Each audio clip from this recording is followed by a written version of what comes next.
Kalau kasut basah-basah boleh guna ke? Boleh. Boleh terus pakai. Jangan risau. Tengok punya kasut ni memang tengah basah gila. Kalau picit ni memang air keluar. So korang nak pakai nanti, korang just letak je kasut macam ni. Jangan susah hati. Mesin ni dia boleh kena air, jangan risau. Nama pun pengering kasut.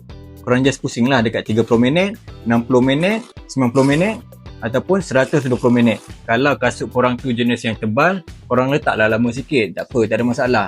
Nanti bila dah habis nanti, dia akan terus turn off lah kan. So korang tak payah nak pantau-pantau lagi dah. Akan bunuh kuman-kuman yang ada dekat kasut korang. So tak adalah nanti bau kepam kan.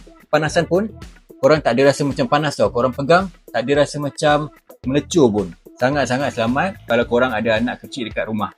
So kalau korang berminat nak dapatkan satu pengering kasut yang murah gila tapi harga dia berbaloi, kualiti dia padu, boleh pakai lama, korang jangan pening-pening, korang check je dekat dalam beg kuning.